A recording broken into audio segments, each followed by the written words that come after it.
They say every quiet house hides one secret, but the one I stepped into that night was begging to scream. Before we dive in, hit that subscribe button and drop a like so you don't miss the next twist. My name is Riley Hart, private investigator by trade, trouble magnet by nature. Back in early February, I found myself in the middle of nowhere, rural Montana, a storm ripping the sky open like it held a grudge. I'd taken a shortcut, which really meant I trusted a dirt road more than my own instincts.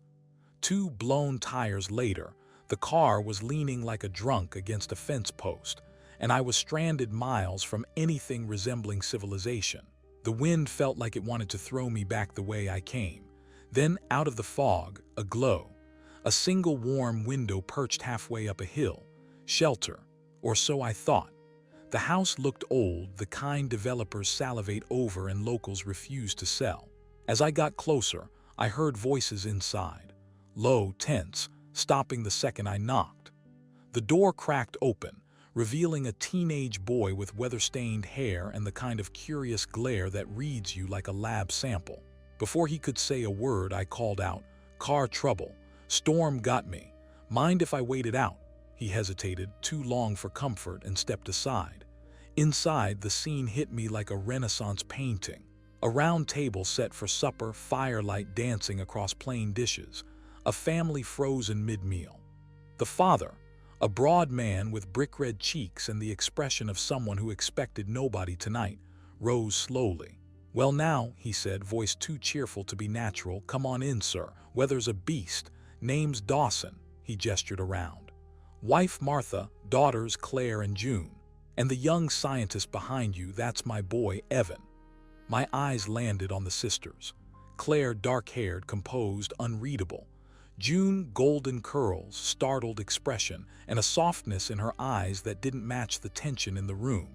Her hand hovered midair. A cup paused halfway to her lips. Something was off. Not in a ghost story way, more in a everyone in here knows something you don't way. Hospitality flowed, but too eagerly. Dawson filled the air with talk, retirement from construction, craving country quiet, the usual filler. Yet the more he rambled, the more I felt that same prickle I get walking into a crime scene long after the blood's been scrubbed. The sense that something had already happened here. When June and Claire took me upstairs to prepare a guest room, both lingered longer than necessary. Claire checked the window latch twice.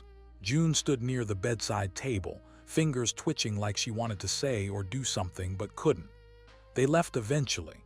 I changed into lone pajamas, pink, absurdly oversized, and gathered my wet clothes. Before turning in, I reached for the lamp.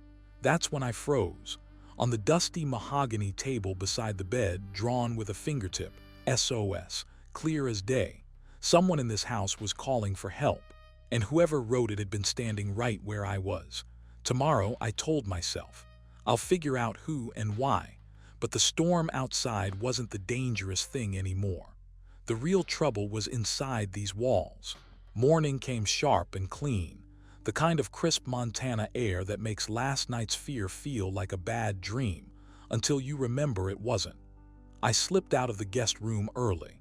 The house was quiet, too quiet, like everyone inside was holding their breath.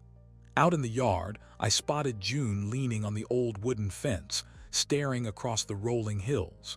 Sunlight brushed her hair into a halo of gold. For a moment she looked peaceful, then she turned and I caught worry swimming behind her calm expression. "Morning," I said. "Good morning, Mr. Hart," she replied softly.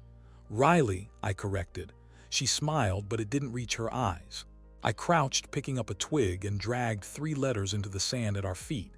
SOS. Her gaze followed the movement, puzzled but not surprised. "You know what those letters mean?" I asked. "Distress signal for ships, right?" she said. "No ships in the desert," I said. "Someone wrote that on my bedside table last night."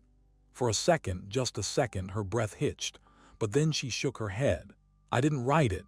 Disappointment pinched the inside of my chest. My instincts are usually dead on, and last night I was certain it had been her, but I kept pushing.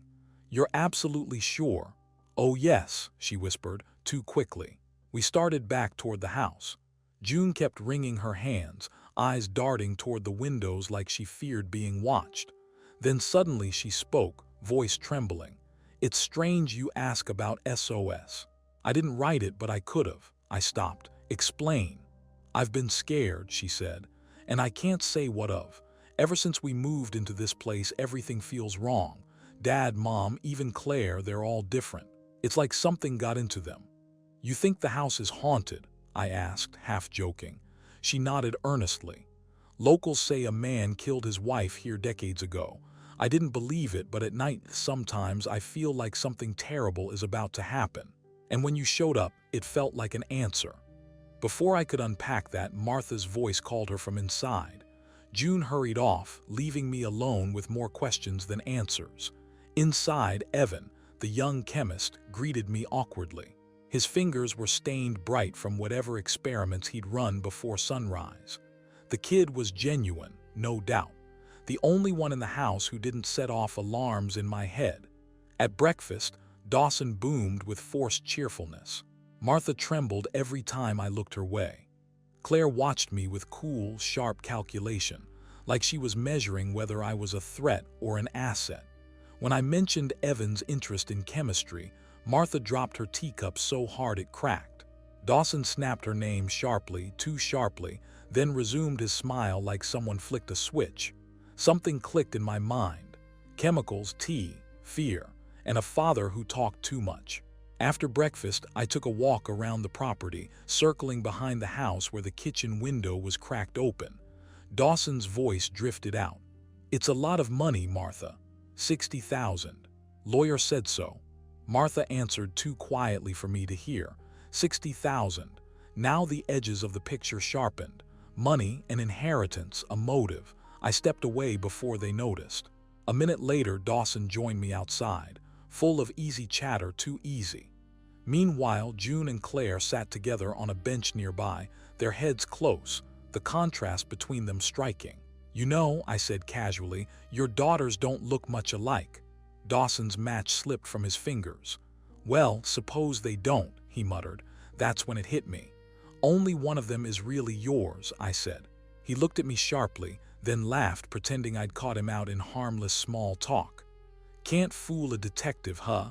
One's a foundling. Raised her as our own. She doesn't know yet, but she will. It's all above board. Lawyers confirmed everything." He spun a story about a wealthy father, a forgotten child, a sudden inheritance. It all sounded neat, too neat. But beneath it, I sensed something rotting. As he spoke, my mind drifted back to the SOS etched in dust. There was danger here, real danger, and I just stepped into the center of it. After Dawson wrapped up his polished little speech about inheritance and good fortune, I played along. But inside, every warning light I had was flashing red. Something in that house didn't add up, and the missing pieces were starting to form a shape I didn't like. I thanked him for the hospitality, walked away as if heading toward my car, and followed the trail down the hill. I didn't get far. Brushes rustled and Claire stepped out onto the path. "I had to talk to you," she said. "I figured," I replied. "You wrote the SOS." She didn't deny it, just nodded, eyes tense. "Why?" I asked. "Because something is wrong in that house," she whispered. "Not ghost story wrong, real wrong. The kind that makes your stomach twist even when nothing is happening." She pulled leaves off a branch, one by one. "Dad's acting strange. Mom's terrified. June watches the door like she expects someone to break in. And me, I felt danger last night. Not for myself, for someone else. I can't explain it." She looked up toward the house on the hill. "When you knocked, it felt like a miracle. I prayed for something to interrupt whatever was coming." "And the message?" I asked.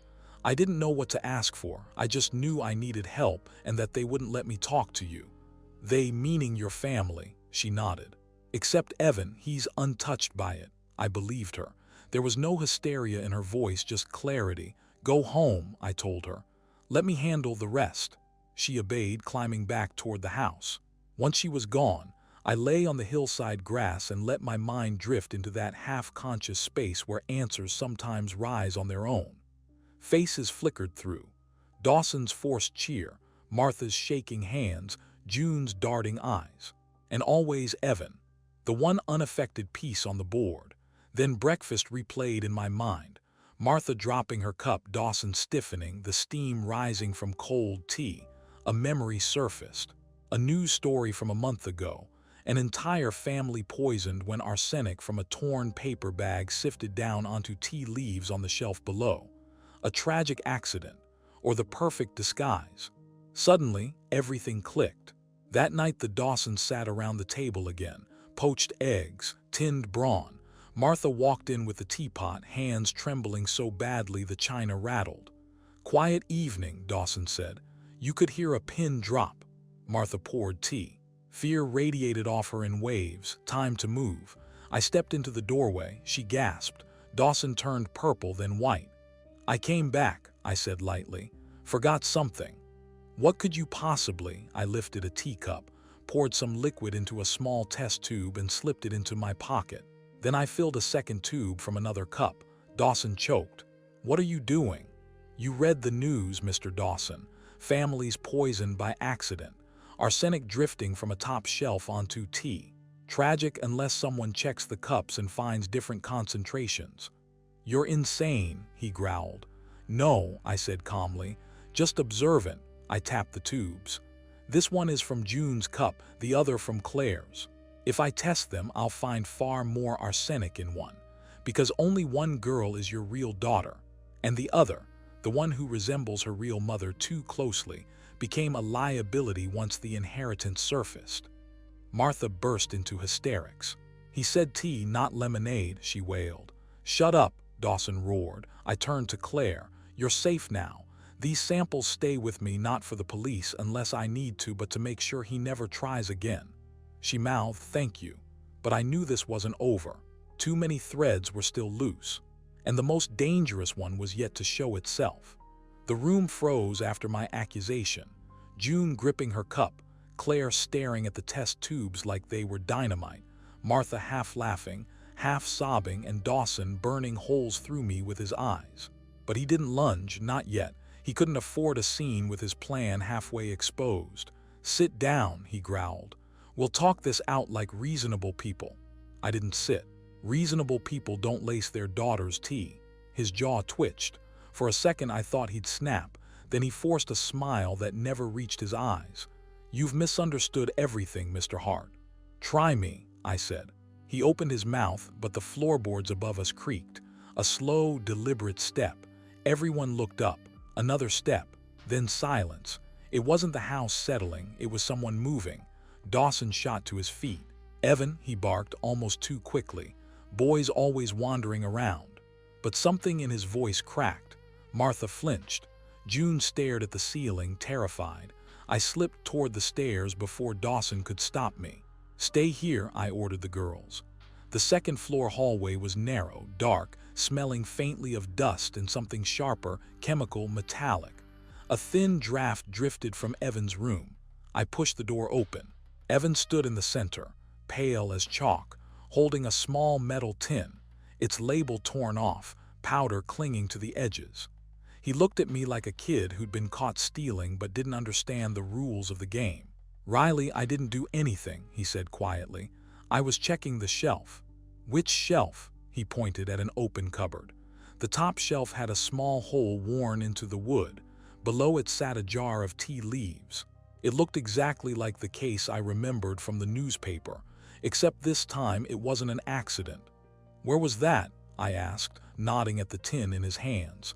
"In Dad's workshop," Evan whispered. "He told me not to touch it, but I saw Mom crying earlier and Claire looked sick. I thought maybe something was wrong." "So you came to confirm it," he nodded. Behind me, a board creaked. I turned fast. Dawson stood in the doorway, chest heaving, eyes wild, not angry now but cornered. "That powder shouldn't be here," I said quietly. He didn't answer. His gaze locked on Evan. "Put it down, son," Dawson said, voice soft as velvet. Evan clutched the tin tighter. "Dad, what did you do?" Dawson's facade cracked like thin ice. "You weren't supposed to be part of this," he snapped. "You're the bright one, the one with a future. That girl, Claire, she was never ours. She doesn't deserve what we built." "And June?" I asked. He hesitated. "That was enough." "You were willing to risk them both," I said. As long as the money stayed clean. Dawson lunged not at me but at Evan. I intercepted him, slamming my shoulder into his chest. We staggered into the hallway wall. The tin fell from Evan's hands and rolled across the floor, spilling a trail of pale dust. Dawson roared, swinging blindly. I ducked, shoved him back. He tripped on the spilled powder and hit the floor hard. Footsteps thundered up the stairs, June, Claire, Martha all rushing toward the commotion. "Get back," I shouted, but Dawson wasn't getting up, not fully. He propped himself on his elbows, glaring up at me with something between fury and defeat. "You ruined everything," he spat. "No," I said. "You did." His shoulders sagged.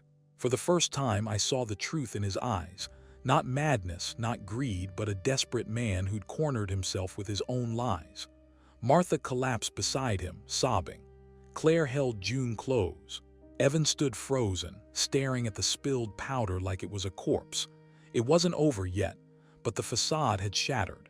And now, the real danger could finally crawl out into the open. Dawson lay on the floor breathing hard, Martha kneeling beside him, the spilled chemical powder forming a pale crescent around his boots. The house felt suddenly smaller, like the walls were pulling inward. And even though the man's scheme was cracked open, something inside me said, "This isn't the end. Not yet." I motioned Evan away from the powder. "Don't touch it. Open the window." He obeyed instantly, hands shaking. Claire stood clutching the railing, eyes locked on her father. "Was any of it true?" she whispered.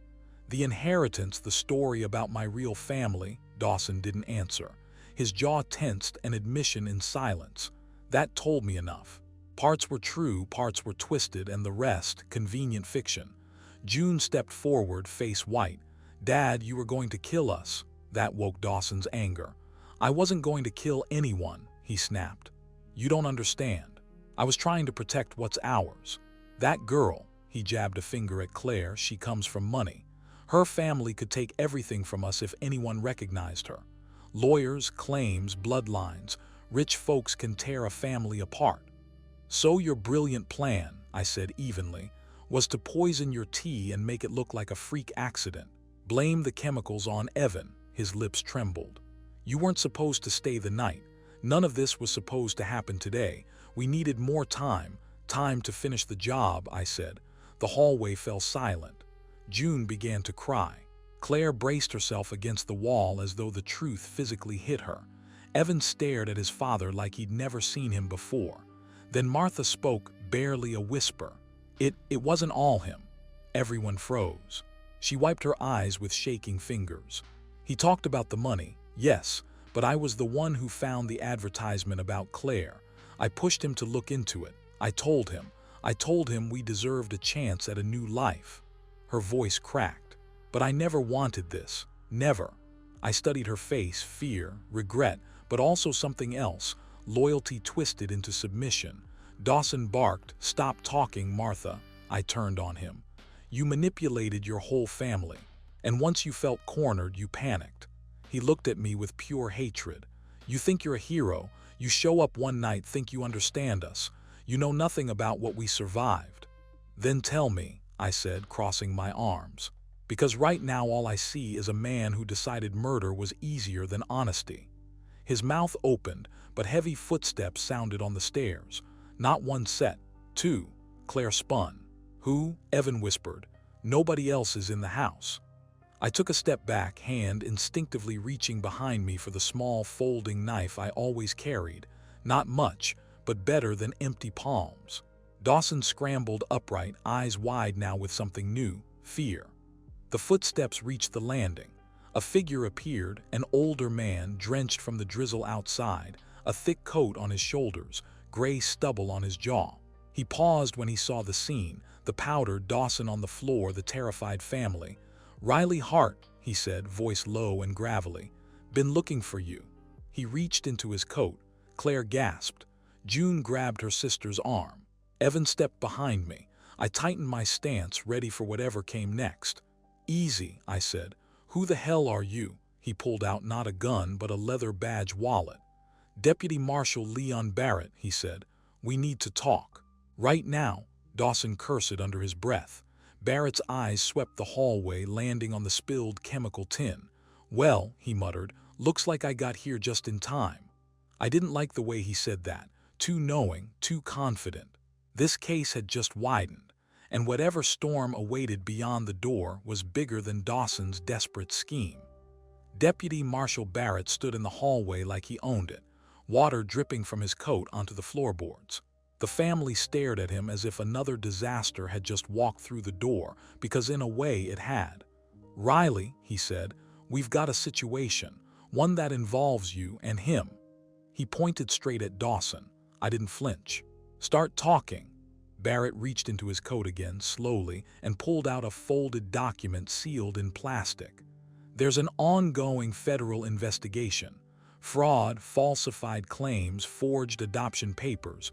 Your host here has been on a watch list for months." Claire stiffened. June let out a choked sound. Martha pressed a hand to her mouth. Dawson snarled, "You've got nothing. You barge into my home." Barrett cut him off. "Dawson, spare me. We know about the fake guardianship filings. We know the money trail. We know you were negotiating to claim an inheritance using a child who isn't legally yours. And now," he glanced at the spilled powder, "we've got something worse." Dawson lunged, but Barrett sidestepped him effortlessly and shoved him back against the wall. "Touch me again," Barrett warned, "and this won't stay a family matter." Evan whispered, "Dad, please stop." Dawson froze, not from the threat but from his son's voice. His expression flickered just for a heartbeat with something human. Then it hardened again. "This doesn't leave the house," he growled at Barrett. "Oh, it's leaving," Barrett said. "You're coming with me." I stepped between them. "Hold up. Your timing is convenient, too convenient. You've been tracking him for months but show up exactly tonight. During a poisoning attempt." Barrett's eyes narrowed. "What are you implying?" "That you didn't come for Dawson," I said. "You came for me. And you followed me here." The hallway went dead silent. Barrett's jaw shifted. "You're involved whether you like it or not." I locked onto his gaze. "Then tell me why." He reached into his coat a third time, pulled out another file, and handed it to me. Inside were photographs of a woman, middle-aged, red-gold hair like June's sharp eyes. A missing person stamp. A date 3 years ago. A name, Lydia Harper. "Recognize her?" Barrett asked. June gasped. "That's she looks like you," I said quietly. Barrett continued. "This woman vanished 3 years back. Wealthy, connected, left behind a complicated estate, and according to witnesses, she was seen with a man matching Dawson's description shortly before disappearing." Claire turned slowly toward Dawson, horror dawning across her face. "Dad, what did you do?" "I didn't touch that woman," he roared. "She wanted her kid taken care of. I did what she asked," Barrett snapped. "Then why were her bank accounts drained? Why were false identities created? And why," he pointed at Claire, "does this girl look exactly like the missing woman did at her age?" The answer swept through the hall like a cold wind. Claire wasn't just an heiress. She was Lydia Harper's daughter. June reached for Claire's hand. "That's why you look so different from us," she whispered. "You're not adopted into this family, you're taken." Claire stared at Dawson, shaking. "What did you do with my mother?" Dawson's face contorted, anger, guilt, fear, all crashing together. "I don't know," he muttered. "I never saw her again after that day." Barrett grabbed his arm. "I'm done listening." I stepped forward. "Barrett, if Lydia Harper went missing 3 years ago and Dawson had access to Claire the entire time, then someone else was involved. Maybe someone who realized Claire's identity recently. Someone who pushed Dawson to act."